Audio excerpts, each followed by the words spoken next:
Ngày mùng 6 tháng 11 năm 2020, Chi hội xã hội từ thiện huyện Long Thành, tỉnh Đồng Nai lên đường ra miền Trung, hai tỉnh Quảng Bình và Quảng Trị, mang theo 840 phần quà.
Chuyến đi miền Trung dài ngày nên đoàn chuẩn bị rất nhiều quà.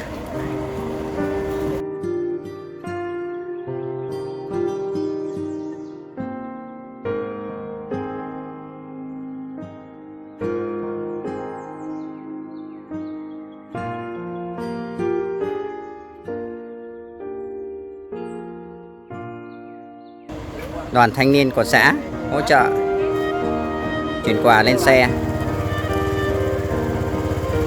Cảm ơn các chàng trai trẻ.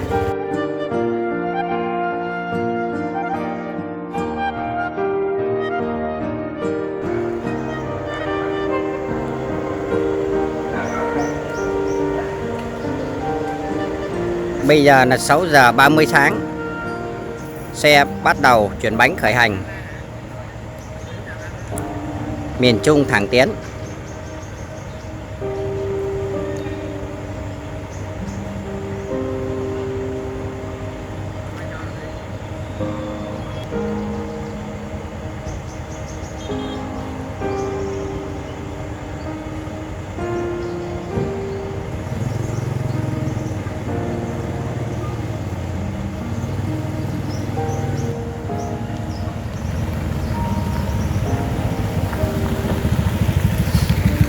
Phân công nhiệm vụ thì xin mời anh Tư lên sẽ trao đổi với mọi người. Xin mời anh Tư.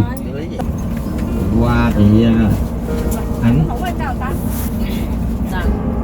hôm nay sau nhiều ngày mà mình đã vận động được cái sự chung sức của tất cả các anh chị em của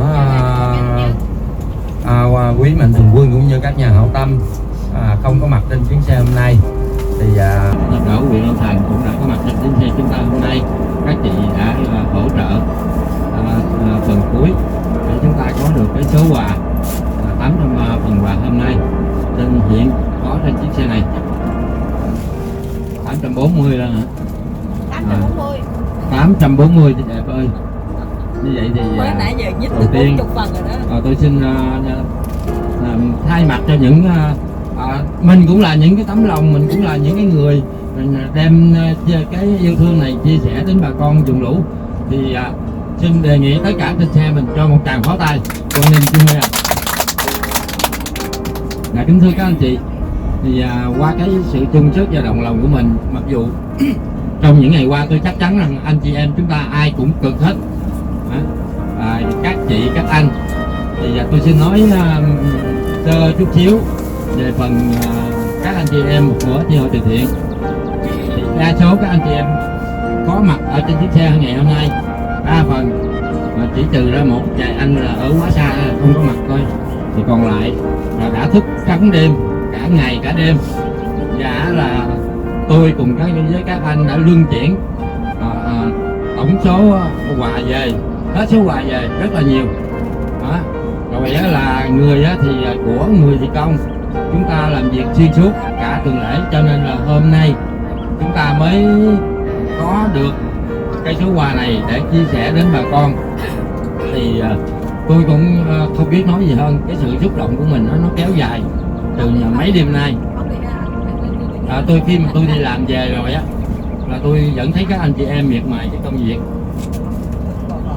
Thì cái sự xúc động đó không thốt nên thành lời, nhưng mà hôm nay trên chiếc chuyến xe này thì tôi xin bày tỏ được cái cảm xúc của mình với các anh chị em. Và cái chuyến đi này cũng là một cái chuyến đi xa, chúng ta sẽ vượt trên 1.000 cây số, một lượt đó là trên 1.000 cây số, và đến những cái vùng mà hiện tại bà con của chúng ta đang phải chịu cái cảnh tai ương và màn trời dưới đất, rồi có những cái mất mát mà không có thể bù đắp được là về người. Do đó cái này là chúng ta đem mang cả một cái tình cảm trân trọng cao quý nhất của người Việt Nam chúng ta, cũng là cái truyền thống để chúng ta đến với những vùng xa xôi hẻo lánh này. Thì cái tấm lòng đó luôn luôn được khắc ghi ở trong tâm của từng người, từng thành viên của chi hội từ thiện và chúng mình. Thì trong cái lượt đi này, nếu chúng ta quy ra giá trị quà thì chúng ta có khoảng được 400 triệu. 400 triệu là cái sự đóng góp, sự đồng lòng của tất cả các anh chị em ở huyện hội, rồi là chi hội từ thiện, cũng như các mạnh thường quân, các nhà hảo tâm, cũng như cái sự vận động của các anh chị em trong cái chuyến đi này. Thì những cái tấm lòng này là thực sự là một cái tấm lòng đáng được ghi nhận và trân trọng. Thay mặt cho đoàn đi hôm nay, tôi xin cảm ơn tất cả các anh chị em không có mặt trên chuyến đi nhưng đã góp sức góp công chuyển quà chuyển tiền về cho chi hội chúng ta để chúng ta có được cái số quà này. Xin chân thành là cảm ơn các anh chị và các anh chị, chúc các anh chị trong cái chuyến đi này chúng ta thật nhiều sức khỏe và cố gắng trong mọi hoàn cảnh để chúng ta hoàn thành nhiệm vụ của chúng ta trong cái lượt đến với bà con vùng lũ kỳ này. Xin cảm ơn tất cả. Nhưng mà lên xe thì anh Minh chi hội trưởng báo là vận động được là 800 phần em ơi. Xong một hơi nghe báo cáo lại 840 phần em ơi. Cho nên là mình thấy là rất là mừng. Mặc dầu là bà con miền Trung thì bị lũ lụt như vậy là anh chị em mình đều đồng hành.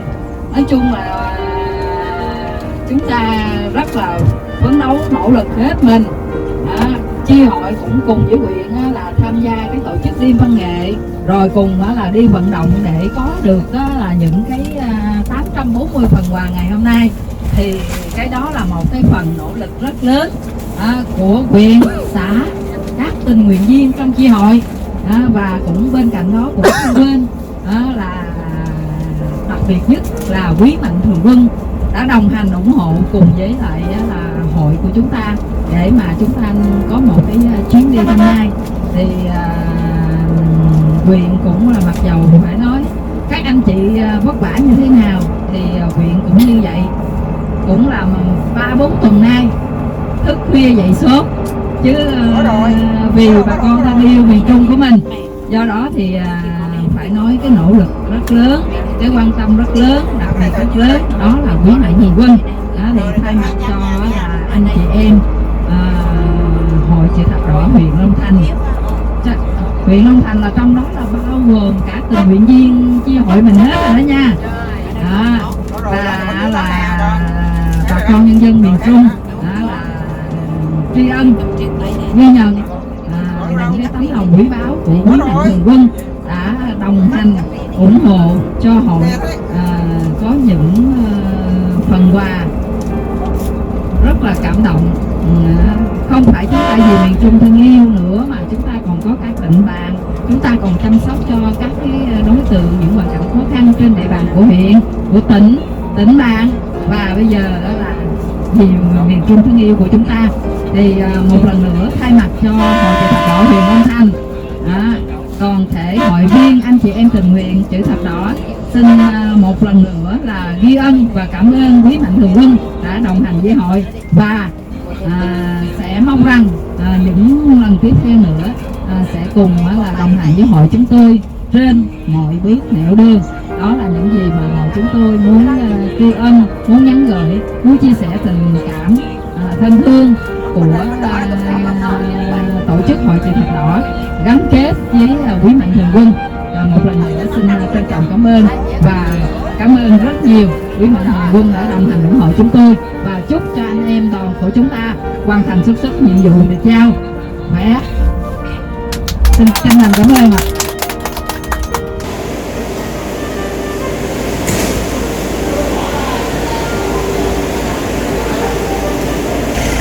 Đoàn dừng chân tại huyện Vạn Ninh, tỉnh Khánh Hòa.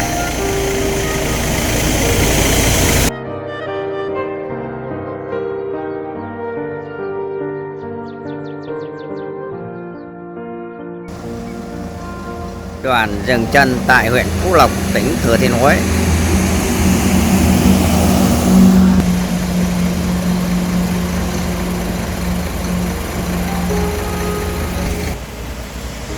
Lúc này là 4 giờ 30 sáng ngày mùng 7. Đoàn chúng tôi đã đến tỉnh Quảng Trị, hiện tại đang dừng chân.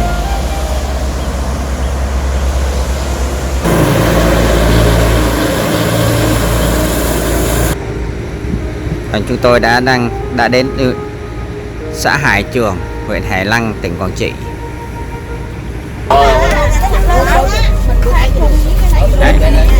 Đây, có mấy căn nhà ở phía kia trông như là đảo,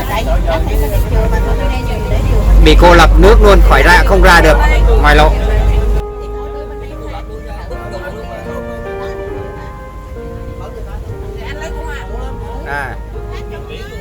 Thấy không? Quý vị thấy không? Nhà bị ngập luôn này. Cầu Hải Thọ. Xã Bảo Cang, các ông bà trong chi hội từ thiện xã hội huyện Long Thành đã về đây với chúng ta. Về phía mạnh thường quân, xin giới thiệu các ông bà là ban giám đốc công ty M Thiết Phước, giám đốc công ty cổ phần công ty xây dựng Gia Đình. Xin giới thiệu công ty Gia Đình. Các đồng chí đại diện cho Đảng ủy, Ủy ban nhân dân, Hội đồng nhân dân, Mặt trận Tổ quốc cũng như các ban ngành đoàn thể của xã Hải Định, huyện Hải Lăng, tỉnh Quảng Trị. Kính thưa Nguyễn Thị Ngọc Đẹp, Chủ tịch Hội Chữ Thập Đỏ huyện Long Thành cũng đã có mặt ở trong đoàn đi hôm nay, và kính thưa tất cả các bà con cô bác đang có mặt ở nơi chúng ta nhận quà. Hôm nay Chi hội từ thiện xã hội huyện Long Thành, ủy ban cũng như là Hội Chữ Thập Đỏ huyện Long Thành đến đây để chia quân các nhà hảo tâm cũng như là tập thể anh chị em trong chi hội từ thiện xã hội đã góp phần và chung sức đến đây. Thì nó không cao, tuy nhiên nó không có nhiều và nó không giúp được bà con qua hết khó khăn, nhưng ở đây nói lên cái tấm lòng, cái truyền thống của người Việt Nam chúng ta chia sẻ với nhau, và mong quý bà con nhận cái tấm chân tình này của đoàn chúng tôi đến đây. Và trong những ngày tới chúng tôi rất mong địa phương chúng ta được nhiều đoàn, được nhiều mạnh thường quân, được nhiều nhà hảo tâm nữa đến với địa phương mình, giúp đỡ hỗ trợ cho quý bà con vượt qua cái khó khăn này. Và cuối cùng tôi xin chúc sức khỏe đến các đồng chí lãnh đạo địa phương, các đồng chí lãnh đạo huyện hội, mà đặc biệt là đồng chí Tấn ở đang công tác ở công an huyện tỉnh Quảng Trị cũng đã hết sức và là cái cầu nói trực tiếp để đoàn chúng tôi hôm nay được đến đây thăm bà con và trao cái số quà nghĩa tình này để bà con về. Đây là một cái niềm động lực và một cái niềm động viên. Chúng tôi mong rằng trong những ngày tới quý bà con thật nhiều sức khỏe để chúng ta vượt qua được cái khó khăn hiện nay, và địa phương cũng vậy, các đồng chí cũng sẽ cố gắng hỗ trợ bà con chúng ta trong những ngày tới để chúng ta trở lại một cái cuộc sống, một cái sinh hoạt bình thường như lúc trước. Xin chân thành cảm ơn tất từ thiện chi hội Đoàn Chữ Thập Đỏ huyện Long Thành, chi hội từ thiện xã hội phối hợp với công ty M Thiết Phước và các mạnh thường quân đã hỗ trợ hơn 500 xuất quà đối với bà con chúng ta. Thì không có gì hơn, xin gửi lời thay mặt chính quyền địa phương, xin gửi lời cảm ơn sâu sắc đối với các đoàn từ thiện, và chúc đoàn có nhiều sức khỏe hơn nữa, và mong rằng đoàn sẽ phát huy tinh thần hơn nữa trong cái việc thiện nguyện giúp cho bà con chúng ta vượt qua những ngày tháng mưa lũ vừa qua. Và xin thân cảm ơn ạ. Thì công ty M Thiên Phước, đó là gia đình của anh Mai, chị Mai và anh Thanh đã kịp thời đưa về. Lúc đó là chúng ta lũ mới vô, chúng ta gặp rất nhiều khó khăn, với là 300 mấy cái phần quà đó. Và hôm nay lại tiếp tục đồng hành cùng chi hội, và thêm một công ty mới nữa cũng đồng hành về với bà con. Đây là công ty của chị Mai, cho nên là bà con nhớ không, nhớ chị Mai anh Thanh không ạ? Đó, cho một phần phổ tay cảm ơn.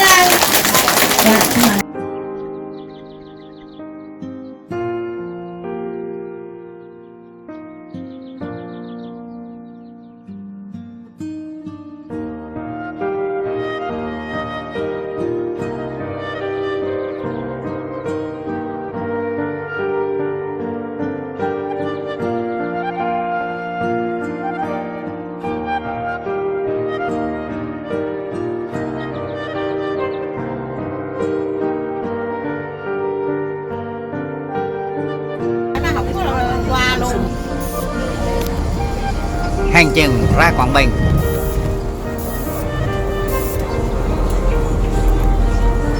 Nước ngập mênh mông hai bên đường. Làng tôi nghèo đất cày lên sỏi đá. Và khi đến tỉnh Quảng Bình, chi hội đã vận động tại chỗ được thêm 60 phần quà nữa, là tổng cộng 900 phần quà.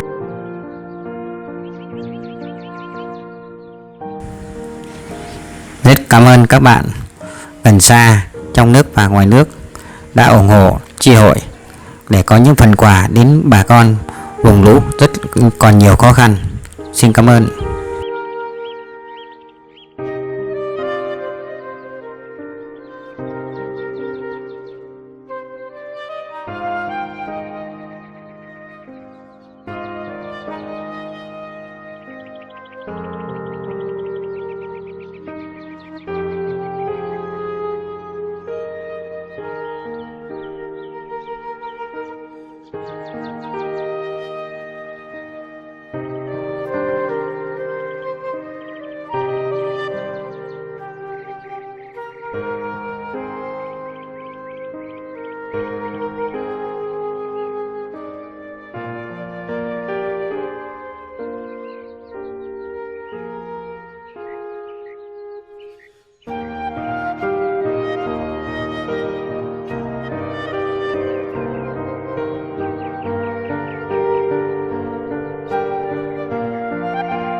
Linh Nguyễn Vlog và Bảo Bối Pumi xin chào quý vị và các bạn. Cảm ơn quý vị các bạn đã xem kênh YouTube của mình. Rất mong các bạn đăng ký, like, chia sẻ, ủng hộ mình để có thêm động lực làm những video mới và đi đến những vùng miền xa xôi của Tổ quốc, để có hình ảnh chia sẻ đến quý vị và các bạn. Cảm ơn quý vị các bạn rất nhiều.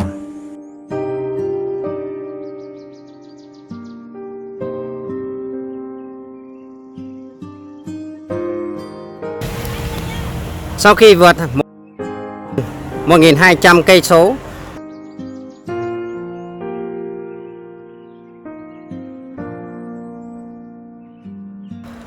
hôm nay chi hội Tết Đạp Đỏ huyện Long Thành đã tặng xong. Cảm ơn các bạn gần xa trong cả nước và nước ngoài đã chung tay cùng với hội để hoàn thành nhiệm vụ. Chúc các bạn luôn mạnh khỏe và tạm biệt bà con miền Trung. Chi hội Tết Đạp Đỏ lên đường vào Nam và tiếp tục chăm lo sản xuất để có những hành trình tiếp theo.